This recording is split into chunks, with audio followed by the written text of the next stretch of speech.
To have any hope of landing on the levee, he needs to make a sudden and dramatic course correction. That requires a risky maneuver known as a side slip. It's a move meant for small planes and gliders, not a 47-ton Boeing 737. But it's a risk he has to take. Agarrate, papá. Only 700 feet separate the plane from the ground.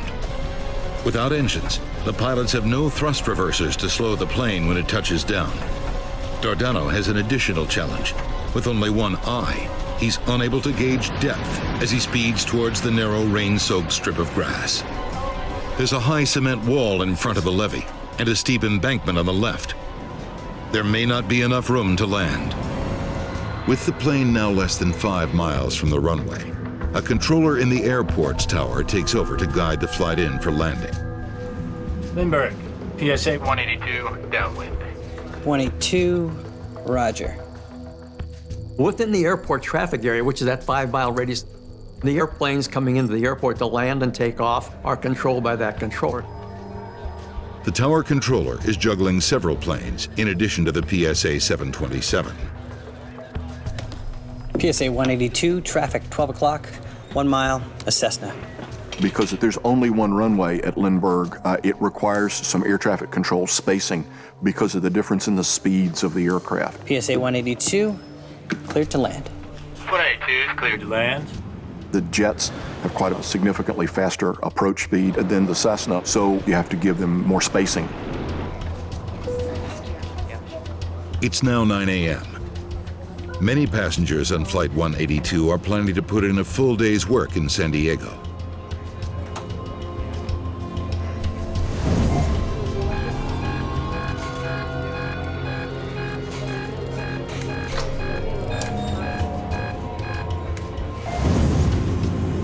Gear down. Minutes from landing, pilot Bob Fox spots a distant plane. There's one underneath. I was looking at that inbound over there.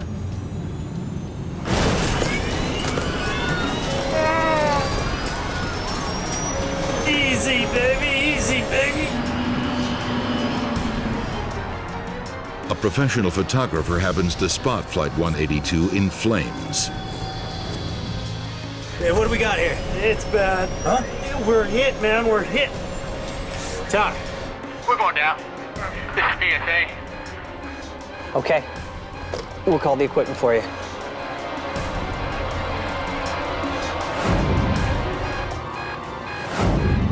The approach controller's radar reveals that the 727 has collided with the Cessna. Jesus Christ. It's an aluminum shower. To have 2 aircraft under your control collide is the worst nightmare, I think, for any controller. I don't think anything else could be that bad. This is it, baby. Brace yourself. Ma, I love you.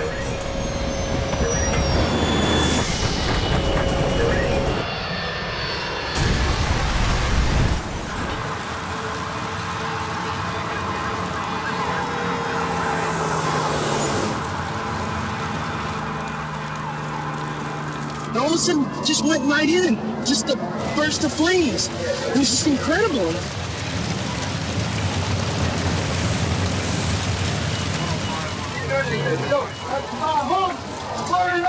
Can't do anything about it. Come on. And my hair stood up on the back of my head when I learned that this crash had occurred. This huge mushroom cloud of smoke and fire was seen by thousands of people.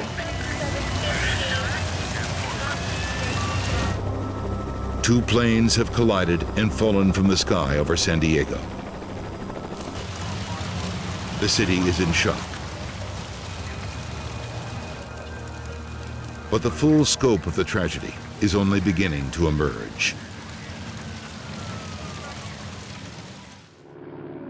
Investigators now realize that they may never find out why the pilot of a Cessna changed its heading, putting it on the same flight path as a 727. What's not in question is that it was the responsibility of the 727's crew to avoid the Cessna. In Washington, Investigators review the PSA crew's last moments on the recovered cockpit voice recording. All right, hit it. Are we clear of that Cessna? Supposed to be, I guess. I hope. Oh, yeah. Hold on. Go back. Philip Hoag focuses in on the conversation recorded 35 seconds before the collision.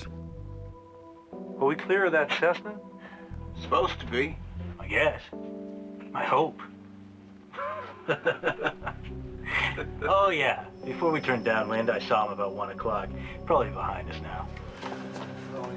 Stop it. The PSA crew not only doesn't see the Cessna, they assume they have already passed it. It was right in front of them the whole time.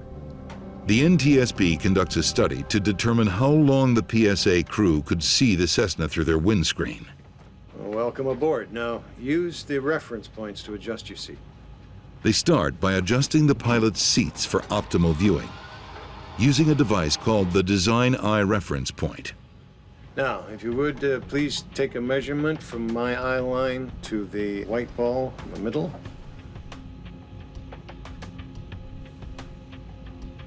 Okay, now from the eyeball to the floor, please. Once the pilot's viewing positions have been determined, the photographer uses a special camera to take panoramic images of each pilot's view. Okay, let's have a look at what the pilots can see. Would you put up the view? He starts with the pilot's captain's view. position, please. Radar tracks provide the Cessna's heading, pitch, and bank angle. They plot this data on top of the photographs in 10-second intervals. All right. Let's see what the co-pilot can see, please. What they find is surprising. A longer than expected time period in which the PSA crew could see the Cessna. How can you miss a plane that is staring you in the face? Okay. Can you show me how you normally adjust your seat, please? But when investigators learn more about how PSA pilots adjust their seats, they begin to understand how the crew may have lost sight of the Cessna. That's it? You don't use your reference points? Investigators discover that many pilots adjust their seats to their own personal 5 minutes early. settings. From this new seat position, the Cessna's location on the windshield is recalculated. The results show an important difference between the two seat settings. With the new setting, the crew would have had the Cessna in view for only 5 to 10 seconds, not a few minutes. BEA Flight 609 prepares for its third takeoff attempt from Munich Airport. The plane, carrying the Manchester United Football Club, is drawing attention from inside the terminal.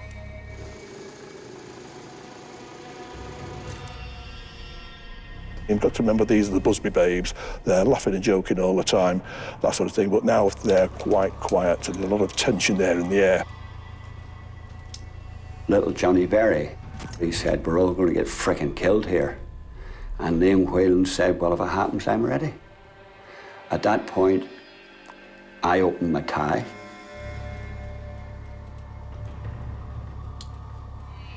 Ignition boost switches off. Ignition boost switches off. Wings still look good. No need to de-ice.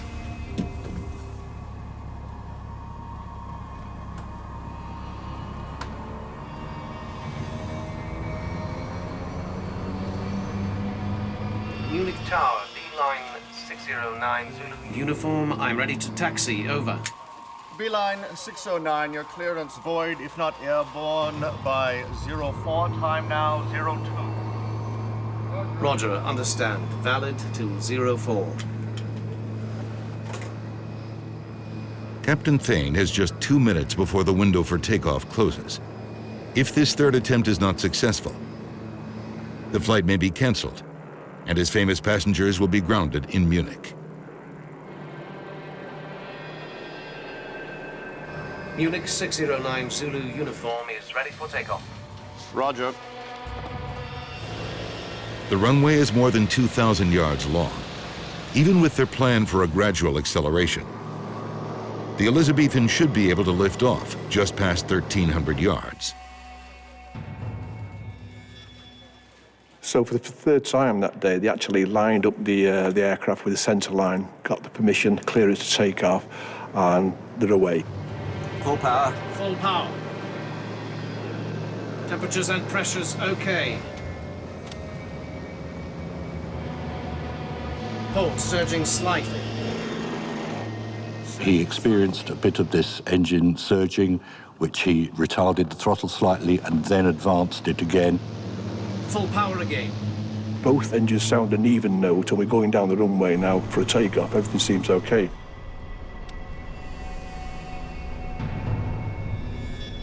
The pilots know what they're doing, boys. I thought there's more people in this plane more frightened than what I am.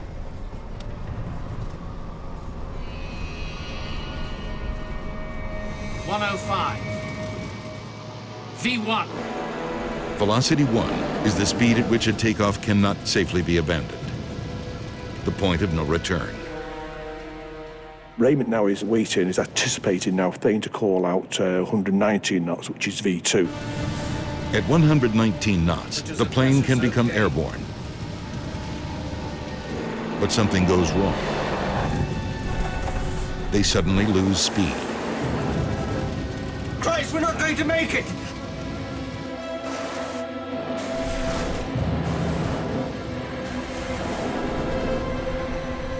There was no screaming, there was no shouting, there was nothing like that at all. Darkness and daylight and sparks and thumps and smacks. And you just can't describe it.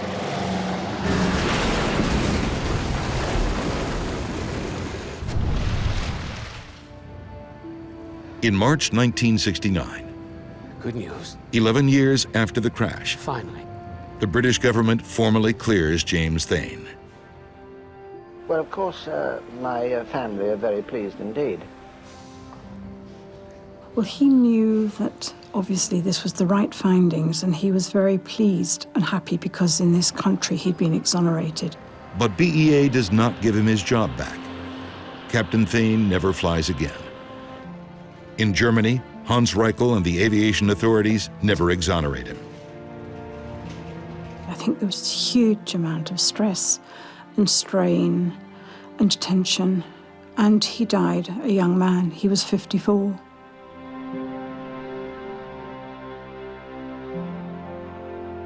At Munich, there were 23 victims, and Captain Thane was the 24th. 10 years after the accident that killed 8 of its players, Manchester United becomes the first English team to win the European Cup. At last, Matt Busby, the maestro of Manchester United, had groomed a team great enough to beat Europe's best. A cup they might have won in 1958, if not for an aviation disaster that devastated the finest team of players Britain had ever assembled.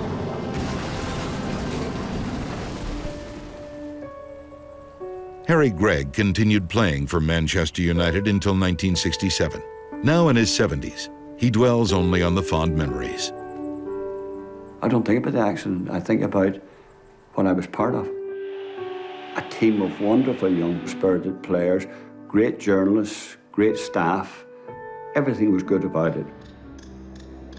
Captain Thane's legacy is modern aviation's improved understanding of the deadly effects of slush.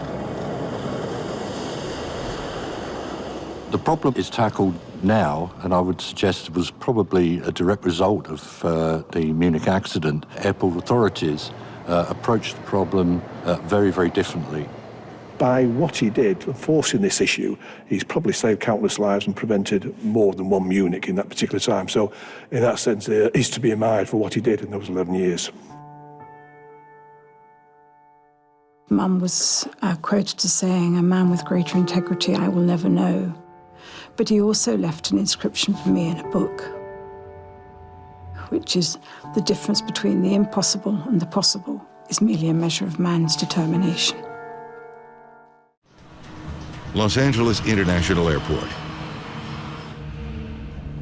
At Terminal 1, a group of passengers and crew bound for San Francisco are making their way through security.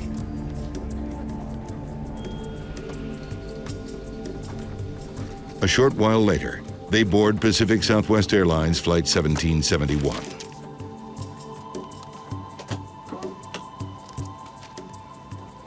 The flight from Los Angeles to San Francisco is one of the most popular routes at Pacific Southwest, also known as PSA.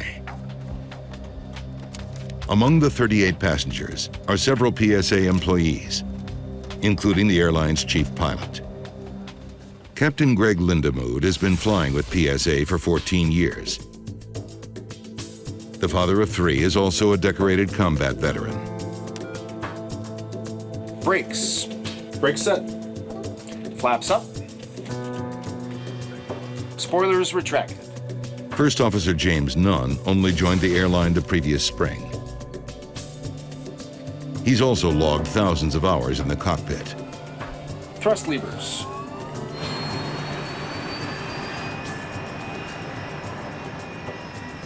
Today, they're piloting a British-built BAE 146 commuter jet. With quiet turbofan engines, it's designed for short-haul flights over densely populated areas.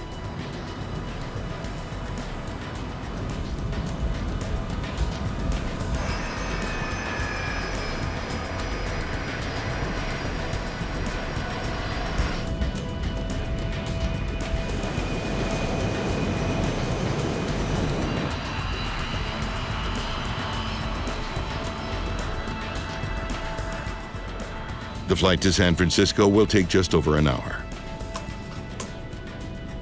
So do you know what you're getting the boys for Christmas?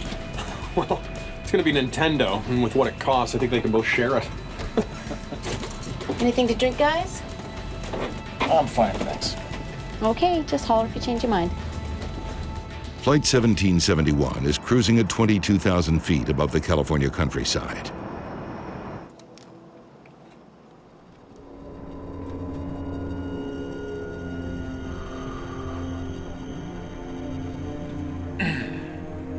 Can you ask him how it's been? Just over halfway through the flight, Captain Lindemood worries about the mild turbulence. Center, PSA 1771. Any reports on the ride ahead? We've had a little continuous light chop. PSA, this is Rocky Mountain Center. It's not too bad. My God, that was a gun. Yeah, the crew now has a much bigger problem on its hands. Squawk 77, Squawk 77. We've had a gun fired on board the aircraft. You want to go to Monterey? Could you make it, sir? Moments later, Flight 1771 falls into a steep dive.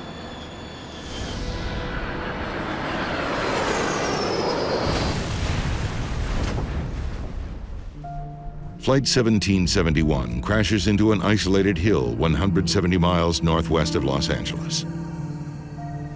It doesn't take long to reach a grim conclusion. No one has survived the crash. Investigators don't know who was shot with the final bullet, just that it was fired in the cabin. It's enough for them to finally piece together a picture of the horrific final moments on board PSA 1771.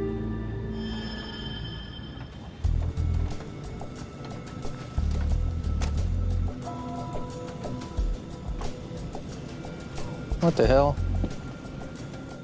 You can imagine what Ray Thompson must have thought as this person whom he had just terminated a few hours before walks past him in the airline, hands him this note, and then probably goes into the men's room. And he's reading this note with its ominous message. Next, they hear the sound of the lavatory door opening.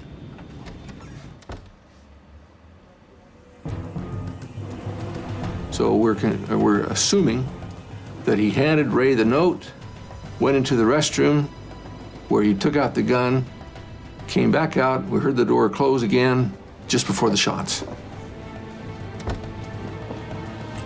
Ray! Ray Thompson probably has the most merciful of all the deaths on that plane. In less than a minute, a routine flight has become a nightmare. There's a problem, Captain. What's the problem? He was very careful. He had done the planning thus far fairly well. And we believe he followed through with that plan. I'm the problem.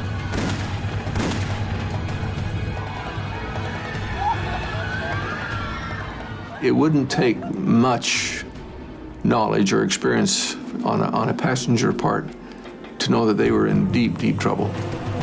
After shooting his former boss and 3 crew members, David Burke pushed Flight 1771 into a dive and left the cockpit. The airline's chief pilot was now the only person on board who could pull the plane out of the dive. An off-duty pilot may have been moving himself forward to try to render whatever assistance he could once he realized something drastic was happening. What the hell are you doing? You gotta let me in there. Don't do this. Come on. But Burke had 1 bullet What left. the hell are you doing? That may have accounted for the 6th shot. There are some who speculate that David Burke was taking his own life. The evidence suggests otherwise. Had David Burke been taking his own life, the gun would have fallen from his hand after he had shot himself. But since a fragment of Burke's fingertip was recovered from the trigger guard, Bretzing reasons that the killer was alive, holding onto the gun until the very moment of impact.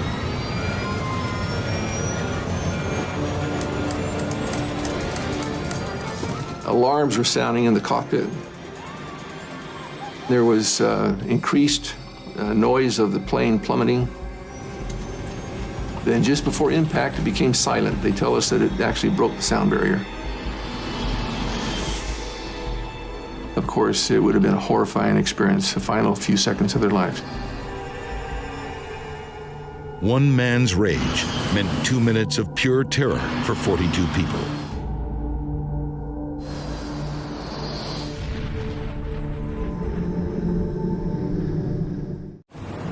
The plane is descending to the runway at 1,600 feet per minute, faster than the space shuttle comes in to land. That's fine. I got the runway. It's off to the right, over there. Over there. But the pilots can't slow their plane. In fact, Fitch must increase engine speed to keep the nose up. Bring it on down. Oh, baby. Ease her on down. Tell them we're 2 minutes away from landing. 2 minutes away from landing, 2 minutes. I know we're close enough now, coming in fast enough now, that we're going to make the airport. That was the main thing. Whether we actually made the runway or not, I don't know. The aircraft is still traveling much faster than normal, but the crew cannot delay any longer. This is their only shot at a landing. Get on the brakes with me. Yeah. They will have only minimal braking power and reverse thrust to stop the plane on the ground. They won't be able to steer. No pilot at the controls of a commercial jetliner has ever landed a DC-10 safely at this speed, with or without flight controls. Pull the power back. That's right, pull the left one back. You could hear people crying, and every once in a while you could hear people kind of scream a little bit. And I remember at the end thinking, all right, there's nothing else I can do to get ready here. Now I just got to see what happens, see what unfolds. The plane is 30 seconds from landing. Brace, brace, brace. Had no idea what was going to happen when we touched down. We were going way too fast. We had no flaps. We had no brakes. And we had no way to steer the airplane once we did arrive at the runway. At the very bottom, I was hoping to do the pitch up by putting more power in, pulling the nose up, causing the whole belly to become drag into the wind and slow us down so that we would touch down on a landing gear and then rolled on the runway. Only 100 feet from the ground, the nose dips again, increasing its already dangerous speed. The nose lowered, the airspeed, and we get built up again, and the right wing started to go down again. And we couldn't have that. We had to try and get it level. Close the throttles. Close them off. Pull them all off. I can't pull them off or we'll lose it. That's what's turning you. And we both said, okay, he's in charge of the throttles, do whatever you have to do. There had to be complete trust. Okay, okay.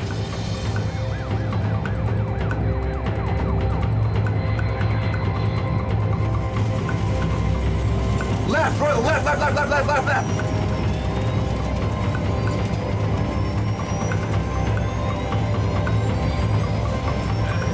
We're We're turning.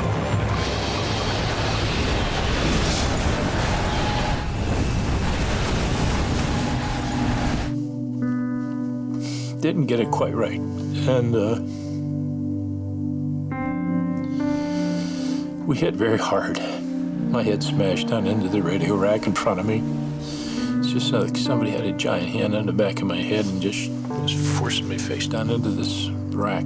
We have hit just incredibly hard. I don't think for all the thoughts about what it might be like that I was ready for that impact. I could feel the plane go upside down, and then we slid upside down and backwards for what seemed like forever. I remember looking out the window and saw it got blue for a split second, darkened again to brown and green, and then more violence than I can put in words.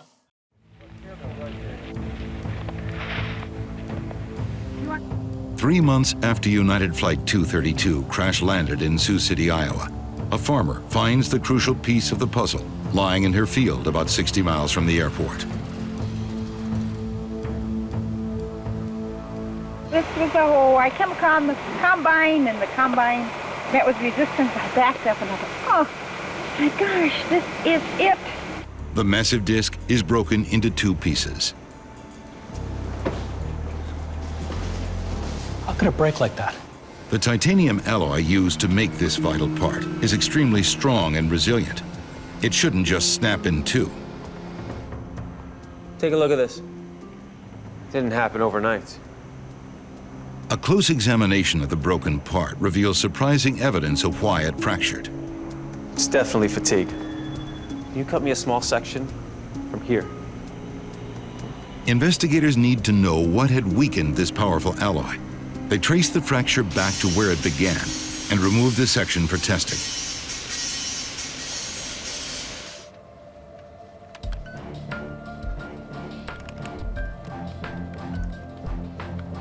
Well.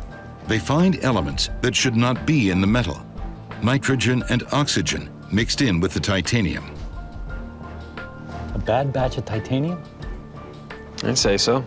Investigators conclude that a microscopic imperfection in the titanium used to make the fan blade caused a crack that developed slowly over 17 years.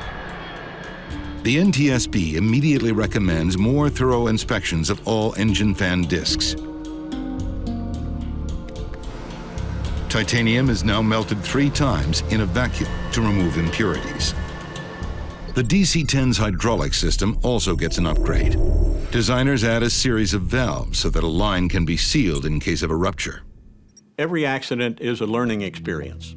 And Sioux City, although it was several decades ago, it continues to be a learning experience. Between the frigid waters of Cook Inlet and the towering Alaskan mountains, Anchorage International Airport awaits the arrival of a stricken 747. Northwest 85, we have you on our radar.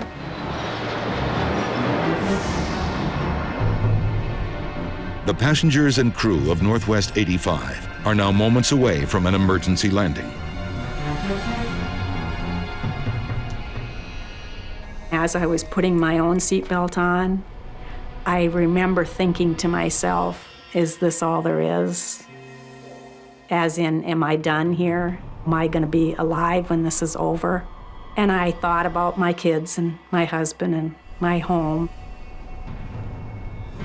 Northwest 85, clear to land. Emergency equipment standing by. Roger, cleared to land. The crew still has no idea what will happen when the plane touches the ground. There were close to 400 passengers in that airplane and a crew of 18, and some of them people that I knew personally, like John and the other pilots in the crew. So waiting was hard. Okay, everyone, here we go.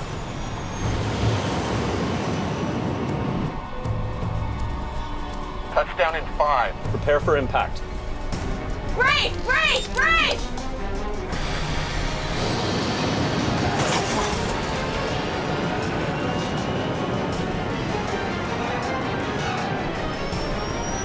You got it? I got it. As planned, on touchdown, First Officer Fagan takes the control column. Captain Hansen guides the front wheels with the tiller. The timing is critical. One false step, and the plane could shoot off the runway.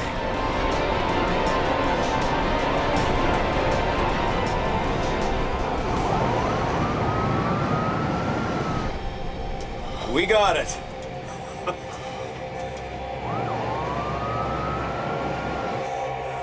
Good job, Mike. Good job, guys. Oh. So what do we do for encore? Not that. Everyone in the cockpit was finally able to exhale. And we just went, oh.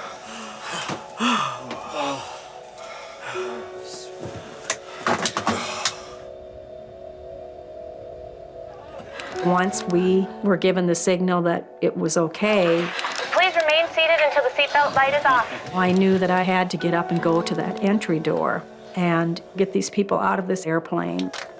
We did what we were trained to do. We did a great job. Controllers can see what the pilots can't. That's quite the rudder you got there. Must have been a hell of a ride. Oh yeah, it was a real joyride.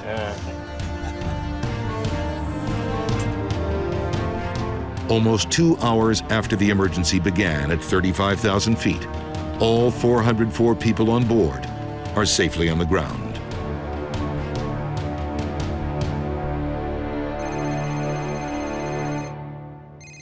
Well, when I heard the crew was safe, of course, it was an incredible sense of relief. These guys had been tested, and they'd done a fabulous job. So, you know, it was really joyful. I mean, a sense of grace, accomplishment, joy, satisfaction. It was all good. We still don't know actually the root cause of the Northwest failure.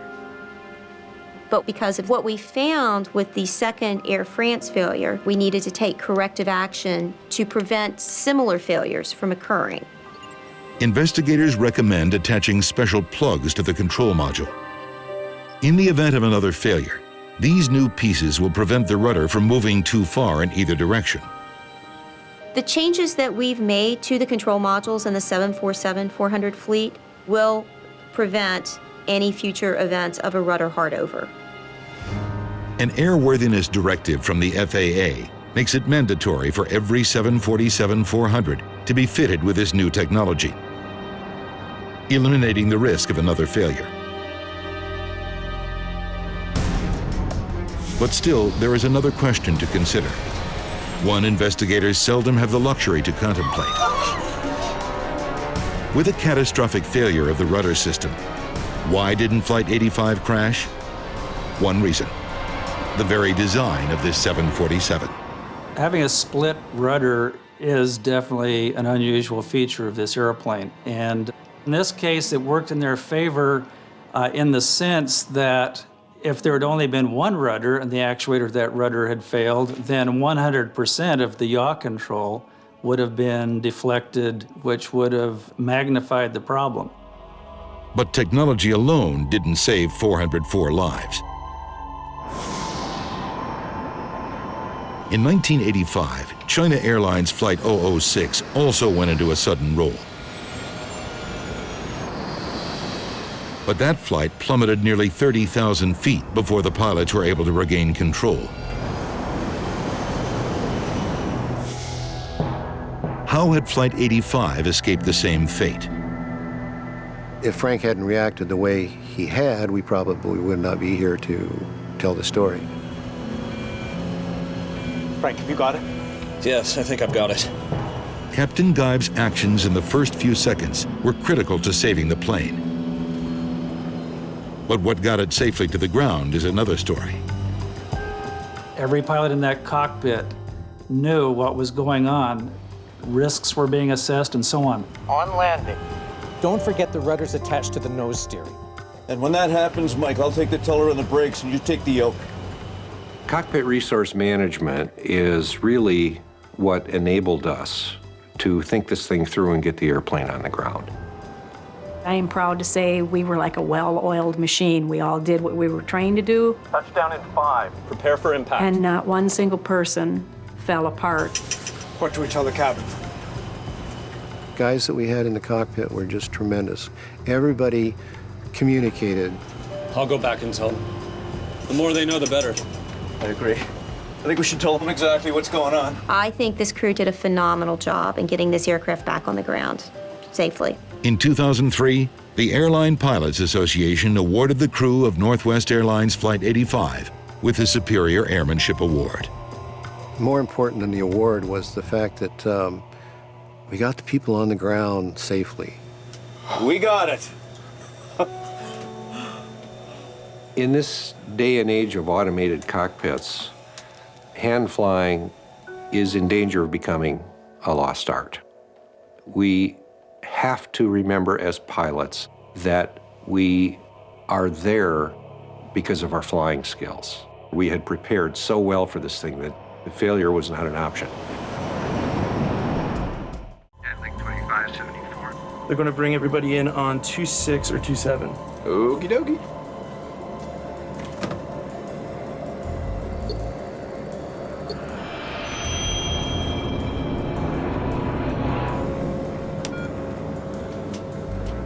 Autopilot off. Continental Express Flight 2574 and its 11 passengers nears the end of its 1-hour flight from Laredo to Houston, Texas.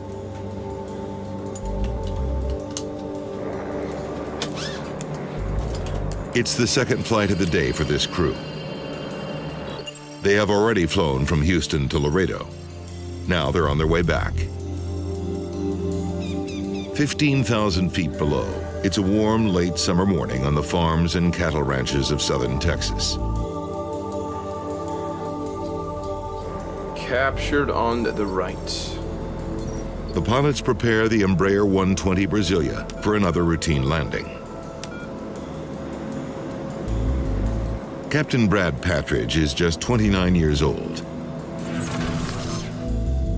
43-year-old First Officer Clint Radosevich is very close to becoming a captain himself.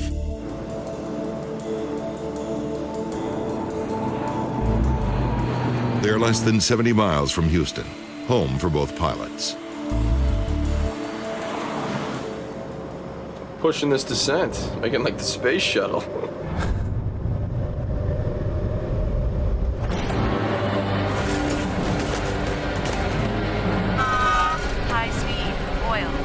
In the blink of an eye, the plane is plummeting towards the ground. It drops 2,000 feet in just a few seconds.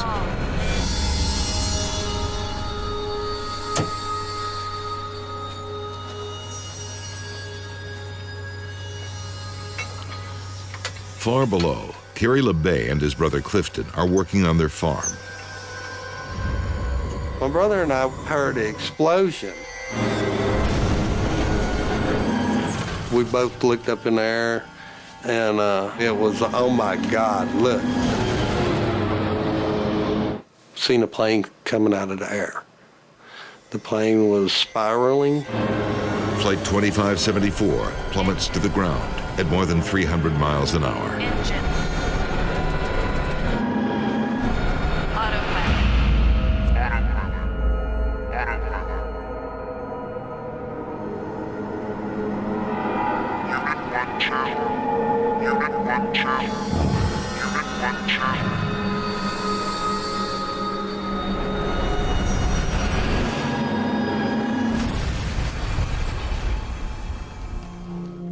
Ten bodies were found inside the wreckage, 4 outside.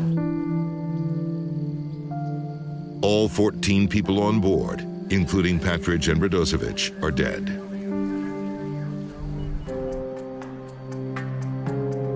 The NTSB blames the accident on the failure to reinsert all the screws holding the left leading edge to the tail. My heart reached out to the people that had worked on the airplane because I knew this was a human error.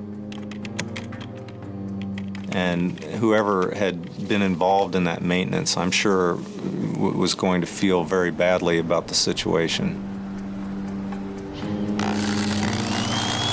The safety board also takes the unprecedented step of faulting Continental Express for not making sure all maintenance procedures were followed. Now that the leading edge has been found, investigators believe they finally have all the pieces of the plane. We were really excited because it's important. You want to do your best to understand what happened in an accident. And if you didn't have the key part, there would always be questions. Right away, they noticed something unusual.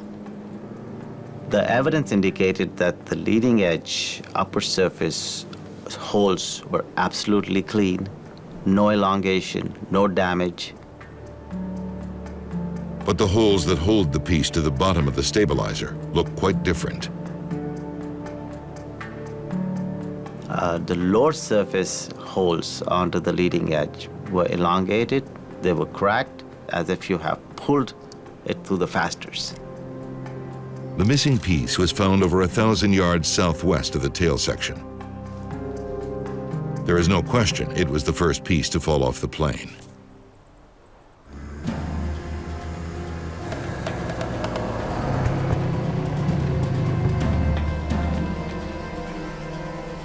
See, look here, look here. Absolutely perfect on top, but destroyed at the bottom. The fact that the screw holes on the top of the leading edge aren't damaged presents a frightening prospect. It looked like there was no screws attached onto the top surface of the horizontal stabilizer leading edge. The discovery presents the team with two important questions. Why were the screws missing? And could losing this actually cause the plane to crash? the leading edge improves the aerodynamics of the plane. But it's not a moving part that controls direction. It's hard to see how losing it would cause the plane to plummet from the sky. At that time, I was kind of surprised that losing a composite leading edge would actually cause such a severe impact. Now that all the pieces of the plane have been found, the investigation moves to NTSB headquarters in Washington, D.C. Well, we're just trying to put all the pieces of the puzzle together and try to make sure that we understood what the motion of the airplane was after the leading edge radius broke off. The horizontal stabilizer is like an upside-down wing. It pushes the tail down while the wings lift it up. Reducing the force on the stabilizer lifts the tail and makes the flight unstable.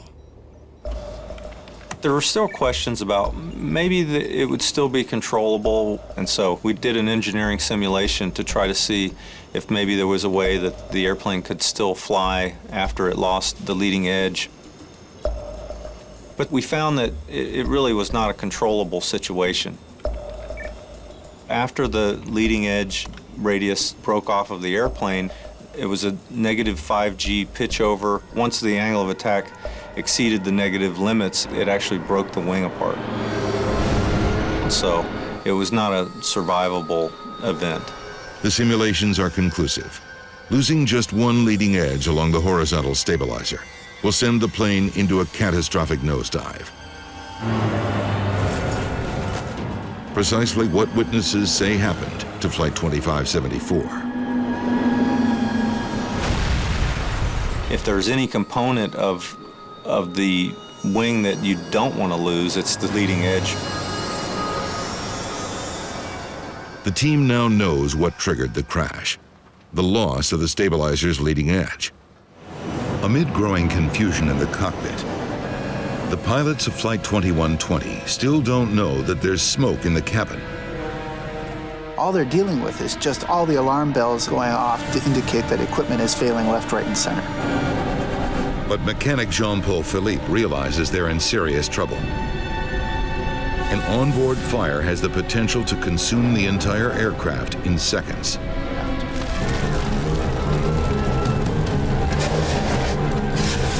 So things are rapidly spinning out of control. Okay, let's get squared away and see what we've got here, please. In the cabin, it's becoming almost impossible to breathe. And Jeddah is still 11 miles away. You've lost all hydraulics. The odds on making it back to the airport are getting slimmer. Damn it! I've got no ailerons! Davidge can't steer the plane with no hydraulics. Okay, hang on, I've got it.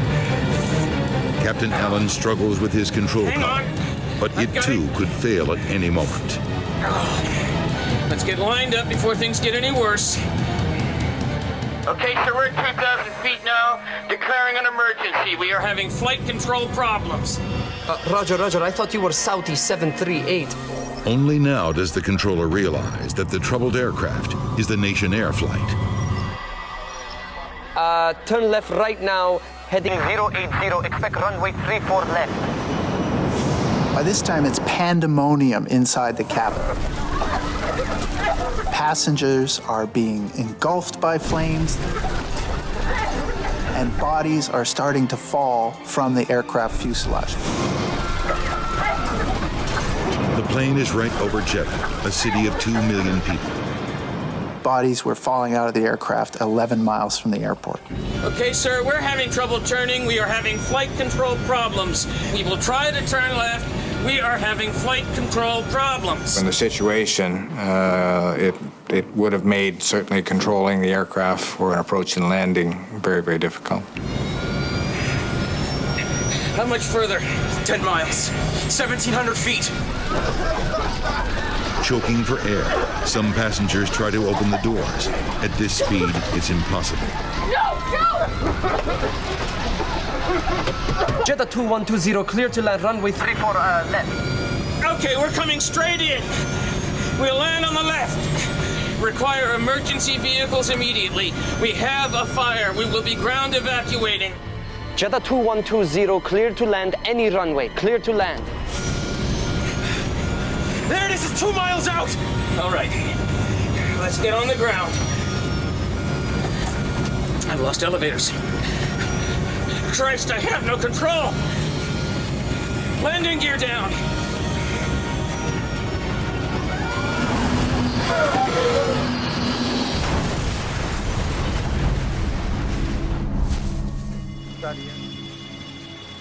The fiery explosion and sudden impact with the ground has all but obliterated Flight 2120.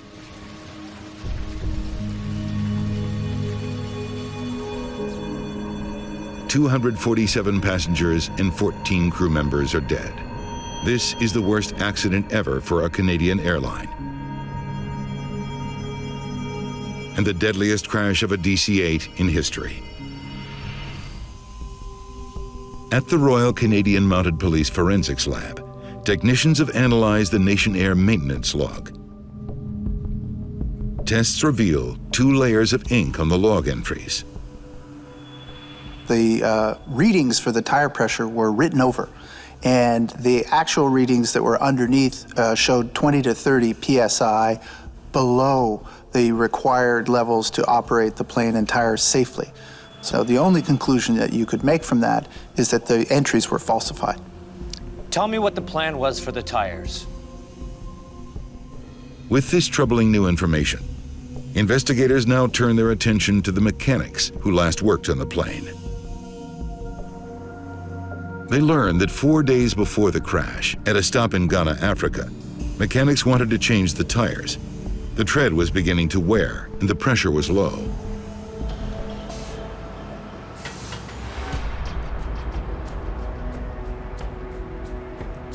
The investigative team wants to learn more about how Nationair managed day-to-day maintenance. Bill Taylor is joined by operations expert Larry Vance. What we did was look at all the operational issues, and we looked at human factors, basically everything that had to do with the operation of the aircraft. You're not going to believe what I just found. Taylor uncovers evidence that the tire change was never carried out. A fax from the Nationair project manager in Jeddah ordered it stopped so the plane could stay on schedule. They had a facsimile come in from the project manager.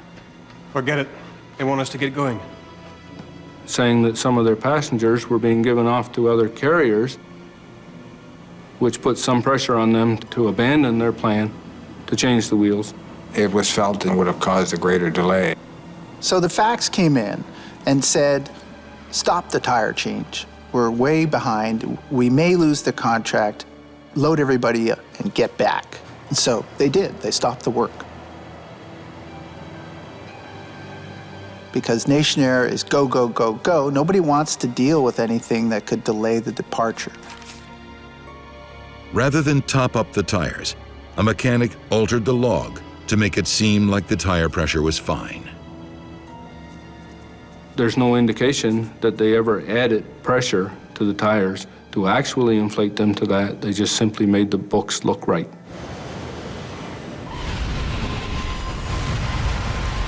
"11 tons of jet fuel feed a massive fire where a Boeing MD-87 has collided with an airport building.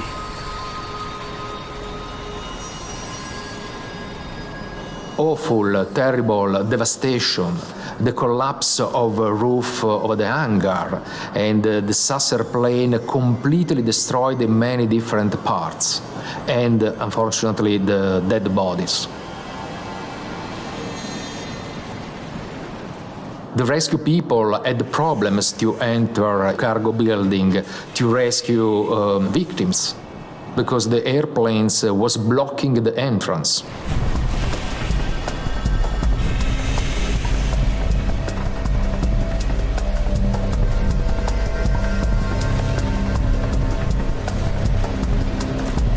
Some 14 minutes have passed since the crash. As emergency crews battle the fire, Lanate air traffic controllers frantically try to understand what just happened. There are 2 aircraft unaccounted for. Paolo Zacchetti discovers a private Cessna Citation did not return to its parking position after all planes were grounded. The main attention was focused on the saucer plane, and so nobody thought that there was another plane. A private aircraft is missing, a Cessna 525. Ground crews search for the missing plane. Finally, 26 minutes after the crash, they find the Cessna burning and in pieces halfway down runway 36R. It appears there's been a collision. It's hard to believe that after half an hour, people became aware about the fact that the Cessna was on the main runway. There is another aircraft in the accident near Romeo 6. Air traffic controllers are mystified. How did these 2 planes end up on the same runway at the same time? What's that? Come on.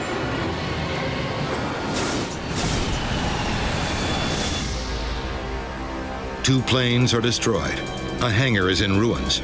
The scope of the tragedy is overwhelming. It's soon clear that no one from either plane has survived.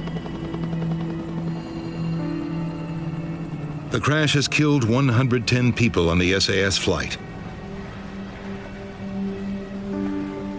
and 4 on board the Cessna.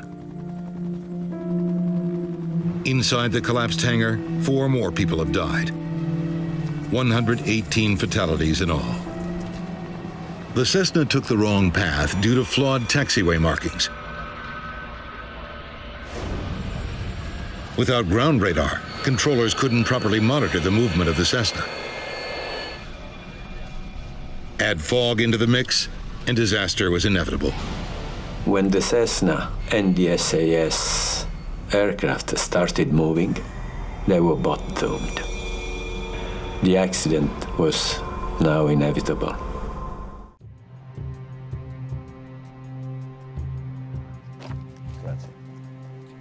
How long was it before the general alarm was sounded? The investigation begins to uncover evidence of how failures at Lanate Airport made for a bad situation. Please call me back entering the main taxiway. Even worse. Hello, this is Tower. The wreckage of the Cessna was found only about 25 minutes after the accident. And by the time the fire brigade arrived on the scene, all the occupants were dead. Post-mortem exams confirm that 3 people in the Cessna had high concentrations of smoke in their lungs. They were still alive after being hit by the MD-87. They were burned alive. If the rescue to the Cessna had arrived earlier, Certainly the two pilots would have survived the accident. After more than 6 months of painstaking investigation, Mario Pica delivers his findings.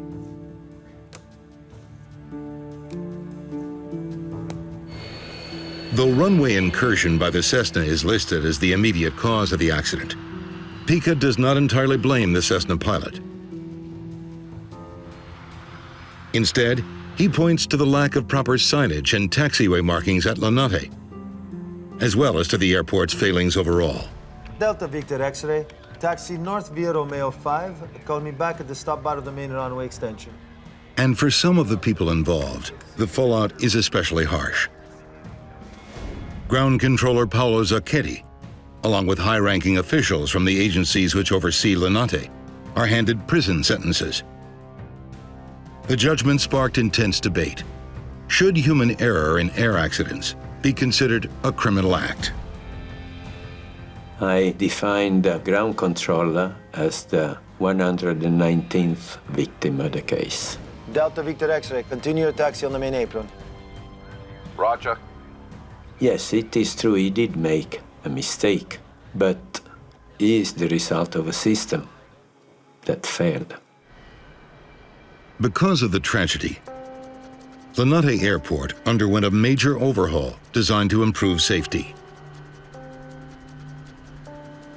Linate improved the airport by installing the ground radar, and some of the markings and signage was repainted.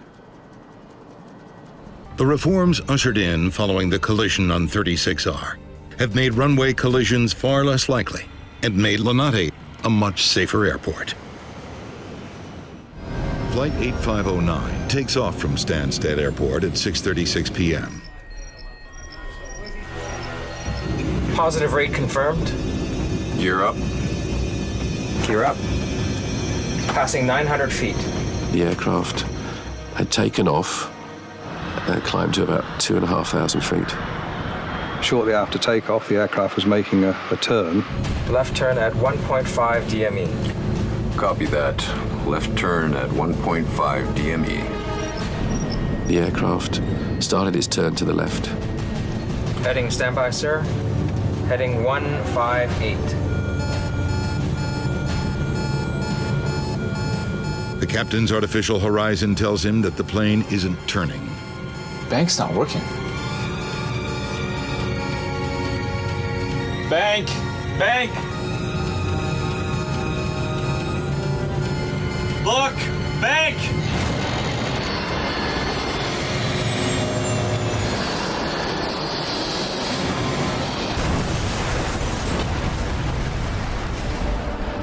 For some reason, the 747 has gone from takeoff to total destruction in less than 60 seconds.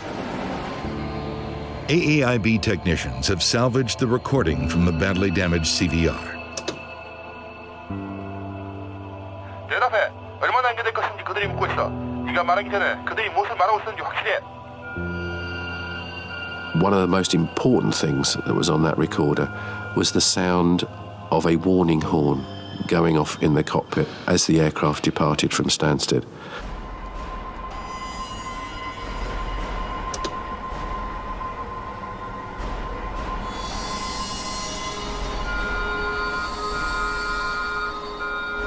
But even more significant than the sound of the alarm is what is not on the tape.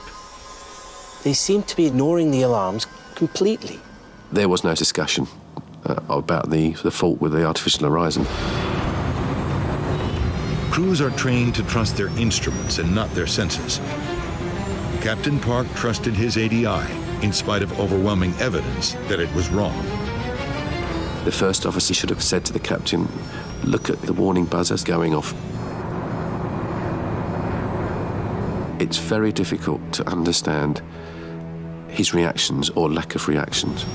But I think a lot of it is embedded within the culture I was at that time. Fearing dishonor more than death itself, the first officer did not dare criticize his captain or even attempt to correct his actions. This crew were not operating as a crew, they were operating as one man with a couple of assistants. The aircraft just continued to roll. 30 degrees, 40, 50, 60, 70, 80, 90 degrees of bank. Investigators now suspect that the seeds of the deadly crash were sown hundreds of years before the 747 ever left the ground. Sir. For centuries, a rigid class structure based on social hierarchy defined Korean culture. Investigators have come to see how the Korean military, an honor-bound institution, has strongly influenced commercial aviation. It's now clear that strict adherence to cultural norms put the crew of Korean Air 8509 in danger from the moment they entered the cockpit.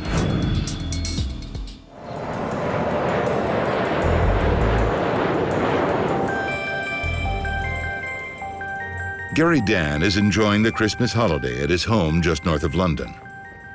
I told you I don't like them. It was a Christmassy family get-together. It was just exchanging of presents. And that's when I heard the noise of the plane coming over. It got louder and louder. It was almost like the plane was going to take the chimneys off. It felt and heard the noise that close to the house. Living just a mile and a half from Stansted Airport, Dan is used to hearing jets, but not this close. I looked out the window, saw the plane coming over with fire coming out of the engines. As it came over, it sort of banked heavily left, and then just kept banking and banking. A Korean Air 747 slams into a forest in the village of Great Hollingbury. And this was just a huge, huge explosion that you're watching it happen with a plume of fire coming towards you. I collected a torch. We ran downstairs saying, the plane's gone down, we've got to go and help. My brother and I ran outside and ran towards where it happened. We were racing towards where we could see the plume of smoke and fire because there's still lots of aviation fuel popping around the area.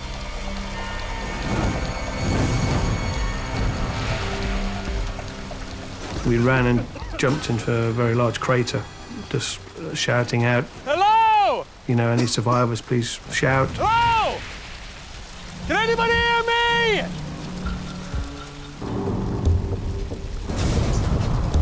We dialed 999. A plane's gone down in Hatfield Forest in Great Hollingbury. It takes nearly half an hour for rescue workers to arrive. They quickly determine that there are no survivors. A multi-million-dollar plane and thousands of pounds of cargo are completely destroyed.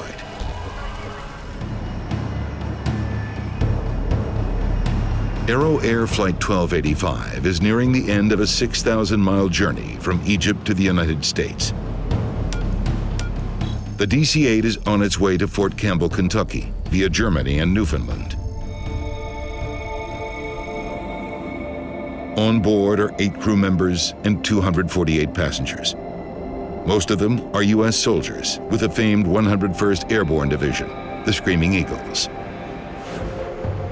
At 5:30 in the morning, the Douglas DC-8 lands at Gander International Airport on the eastern edge of Newfoundland, Canada. They had to refuel in Gander before they could complete the flight into Fort Campbell, Kentucky. Gander Tower. Big A950, we've completed refueling and pre-flight checks. Requesting taxi to runway 31. Big A950, winds at 290 at 4 knots. Takeoff now, runway 22. A last-minute change puts Aero Air on a different runway than originally planned. 9,900 feet, take off to the south, we're good. Copy that, Gander, runway 22.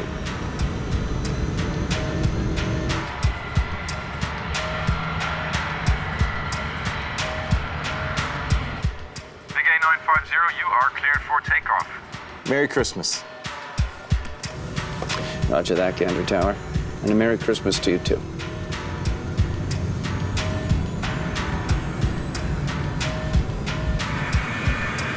The DC-8 accelerates to takeoff speed. 80 knots. Check.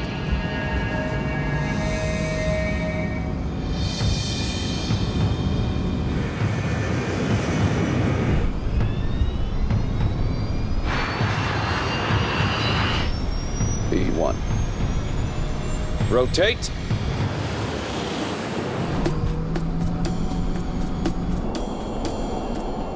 Aero Air 1285 lifts off from Gander Airport at 6:46 a.m.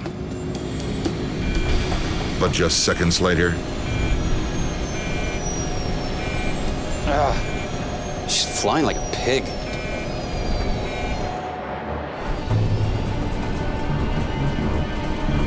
Positive rate? Negative?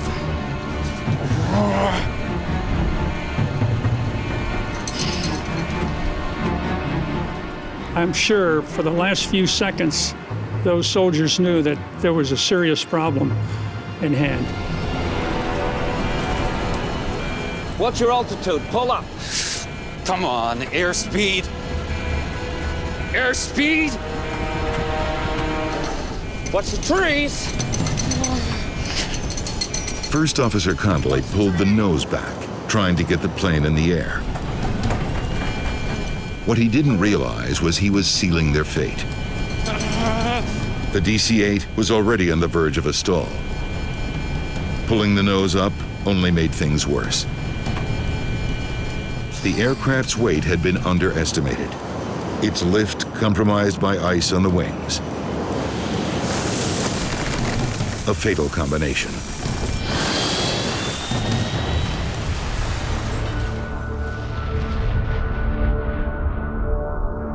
If you take one of the factors out, if you take the ice out and have the same weight, maybe you won't have the accident. If you take out the heavy weight and still have the icing, maybe you won't have the accident.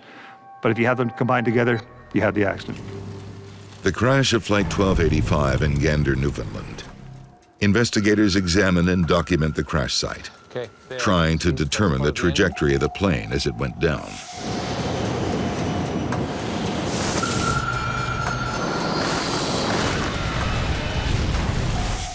And we're going to need pictures of the treetops as well. And we're going to need aerial shots.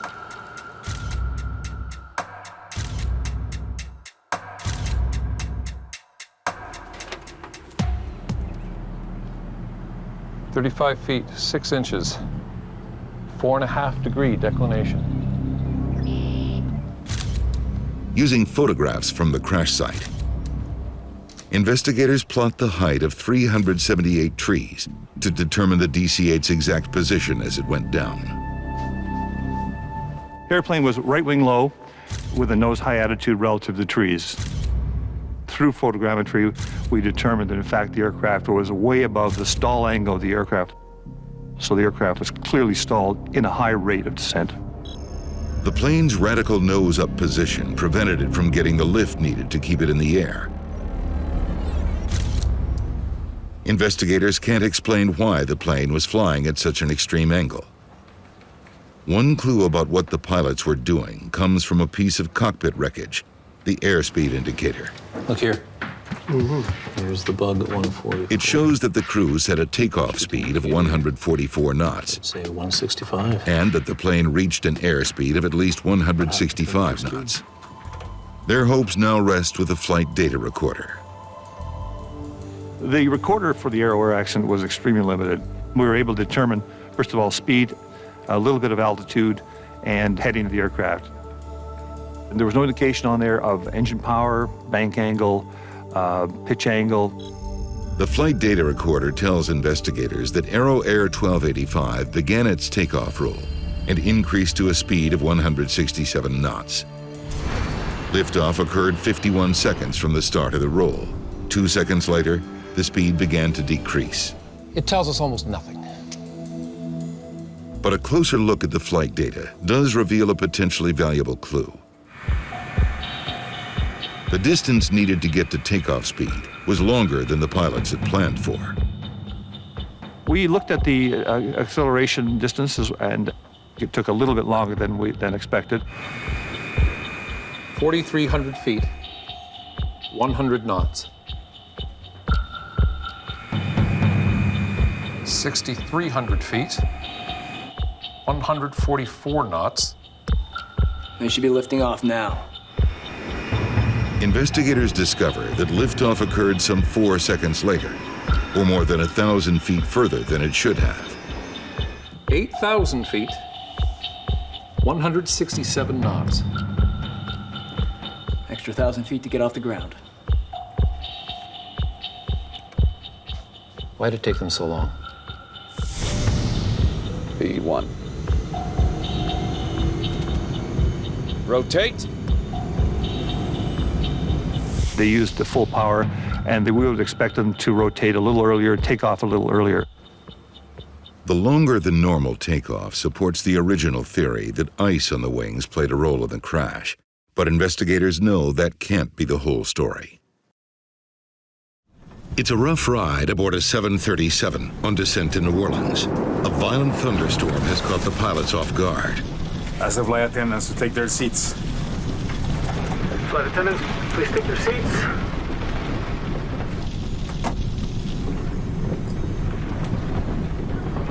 Suddenly, less than 17,000 feet from the ground, the flight becomes all the more terrifying. We lost power on the engines. I've got nothing. The plane has enough speed to glide, but not for long. It will rapidly lose altitude as it does. The crew has only one option left.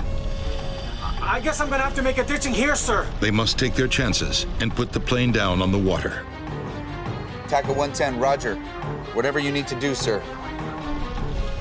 And that was about the last communication with the tower. Then we were like 1,500 feet when that was going on. Dardano plans to put the plane down in the canal directly ahead of him. Okay. There. Put it down softly. The 737 can only stay in the air for another minute. As Dardano looks for a safe stretch of canal to drop the plane in, another option appears. Look at that one over there. And then Lopez saw the levee parallel to the canal that we were making the approach on. Can you put it down on the grass? Yes, boss. The levee is much shorter and narrower than a runway, but it looks safer than the water. That's where we're going to go in? You got it, my friend. Okay, put the gear down. All right. But Captain Dardano is still flying towards the water. To have any hope of landing on the levee, he needs to make a sudden and dramatic course correction. That requires a risky maneuver known as a side slip. So we just had to do a little bit side slip to get into position to make a perfect landing. It's a move meant for small planes and gliders, not a 47-ton Boeing 737. But it's a risk he has to take. Agarrate, papá. Only 700 feet separate the plane from the ground. Without engines, the pilots have no thrust reversers to slow the plane when it touches down. Dardano has an additional challenge. With only one eye, he's unable to gauge depth as he speeds towards the narrow rain-soaked strip of grass. There's a high cement wall in front of the levee and a steep embankment on the left. There may not be enough room to land. Watch out for the wing on that side. I see it. Come on. Aquí te tengo, baby. Aquí te tengo.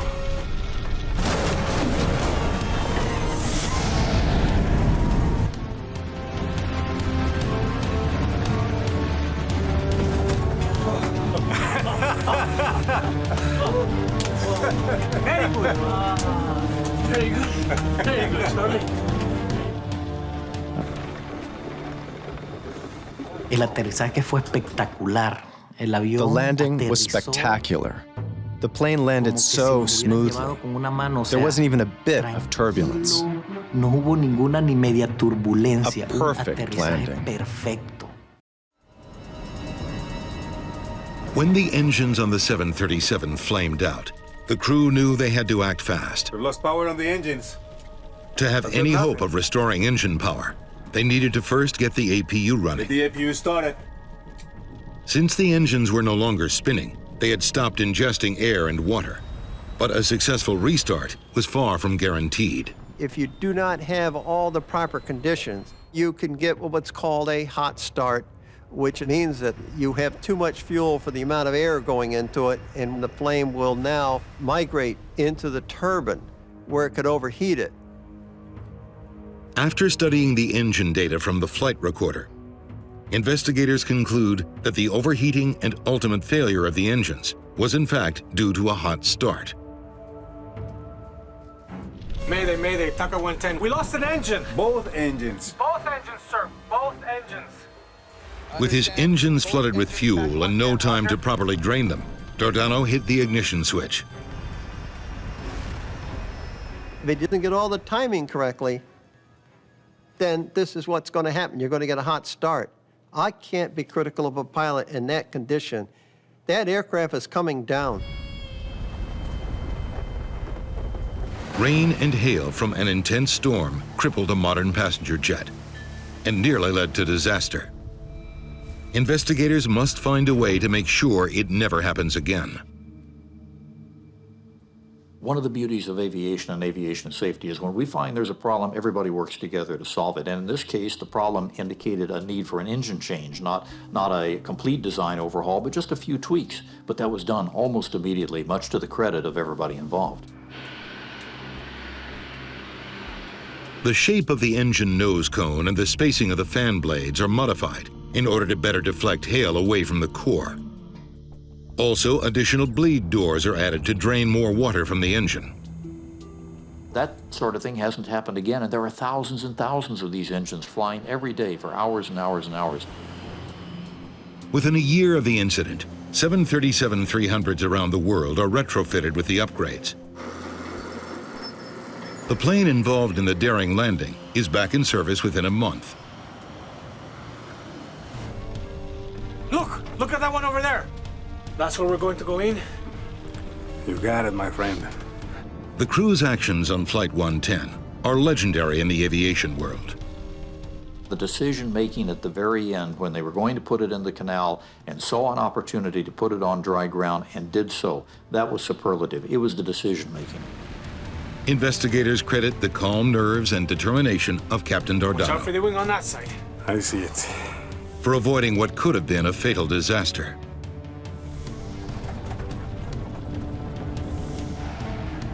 Captain Carlos Dardano is dubbed a hero in the media. Passengers that day were overjoyed. Dardano and his crew kept the calm, and because of that, 45 people who rode that plane are alive today.